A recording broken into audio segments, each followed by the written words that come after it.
Okay, so before I tell you what this is gonna be, I just wanna preface this by saying, don't judge me, please, because I can't take it. I'm bad with judgment, and it's not a good look for me, personally. Yeah, so just keep that in mind. Okay. Ah! Okay, so this is the time I realized I was gay, but obviously there were signs beforehand, many in fact, but this is the definitive moment where I realized that I am a homosexual, and the aftermath that ensued. Yeah. No, wait, that's too long. Let's call it a musical. Yeah, that is a nice ring to it. Ding! Yeah, that's good. Okay, so like I said, there were a few signs. For instance, there was the 5th grade camp counselor that I oh so desperately wanted to be the closest of friends with. It was kind of like a little brother thing, but I also wanted to be the closest person in his life to him. Toxic, but I was still picking my nose in public at that point. Then there was 9th grade, where I was pushing a prop with a guy in marching band, and one time I saw him shirtless and was like, oh, that's something. I'm not gonna think about that ever again. Never again. Never, never, never again. And then in 10th grade, I marched in front of a tuba player, and I would look back at him often and be like, he is interesting looking in a way that I don't want to think about ever again. Because you gotta know, when I was growing up, I couldn't really act on any of these things, any of these so-called male fantasy type attraction type stuff, because, well.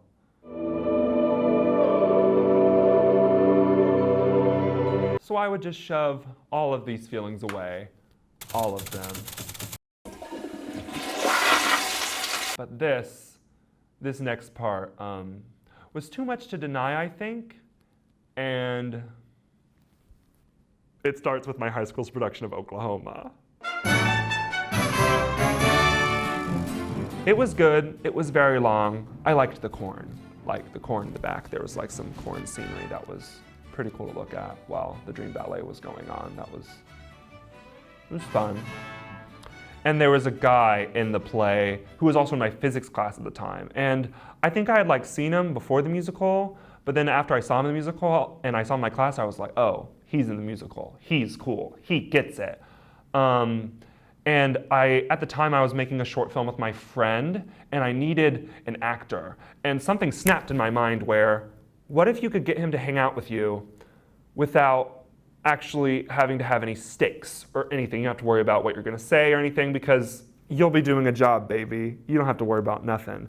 So one day I go up to him, sweat dripping down my face, and I say, hi, I know I haven't talked to you before or anything, but I saw you in the musical, so I know you're good at acting, and I'm making this short film with my friend, and I want to know if you'd want to be in it. And he said yes. I guess I should tell you what his name is. Well, I guess I shouldn't tell you his name because he might see this and like sue or something. His name is Josh Rosh. That's his name. So the film I was making was in no way good or grand or not even like kinda okay. It was bad. It was 22 minutes of utter confusion where a girl whose boyfriend dumped her takes his Letterman and burns it to ash. You know, I don't even really know if that's something you can do with a Letterman, but it was my art, and my art was whatever it needed to be for the moment, so.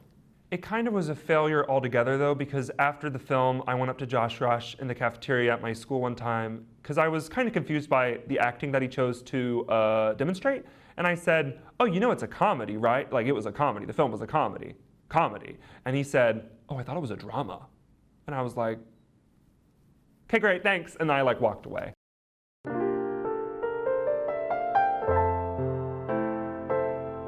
After the short film, I needed an excuse to see him some more, so I kind of came up with this half-baked idea to write a musical. It was gonna be called Who Did the Thing, when, you know, the thing was murder. It was a murder mystery. It was totally cool. It wasn't just a ripoff of Heathers the Musical. It's fine, it's great, it's grand.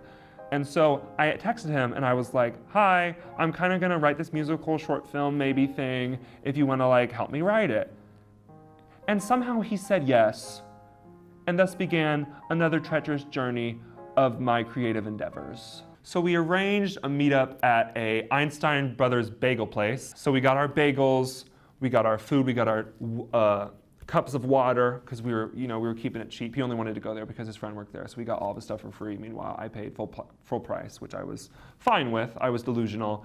And I would just look at him while we were working, and I was like, I'm working with him. This is it. This is the one. This is great. I'm loving it. I'm living my life. This is what my life is now. I love it. And then after, when we were sitting outside waiting for whatever, he took his giant car plug-in phone battery shaped Juul and then hit it a few times, and I was like, that's hot. Like all the smoke kind of just cascaded over me, and I was like, I'm into it. I didn't want to do it myself, but watching it I was like, I'm here, sexually. And through all of this that happened, I don't even think it was love. I think it was like infatuation, obsession, nothing good really. But through all of this, I would just look at him and I would just see him and be like, he's hot, he's cool. I don't think I really knew what gay sex was or really anything about sexuality in general, but I just knew that I wanted him to grab me and kiss me hard. But I pretty much knew he was straight. He was very straight. All of this was very straight activity. Well, kinda. He was writing a musical with me, so that's questionable, but we didn't get anywhere close to finish it. I think I wrote like one song. He wrote the beginning of a song that admittedly was terrible, but I wasn't gonna tell that to him because I liked him. And after a while, he graduated because he was a senior. And I texted him, I think a week or so after graduation, and I said, hey, are we just done with the whole musical thing?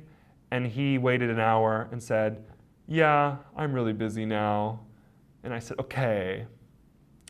And then after that, I never heard from him again, which was probably for the best. Like I said, it was a useless endeavor. And yeah, probably shouldn't have done all this in the first place. So I figured out who I was, and that's pretty cool. But in the process, I had a basically 2-month useless relationship with a straight man that wasn't gonna go anywhere. So I guess what's the lesson in all of this? Fuck if I know. So.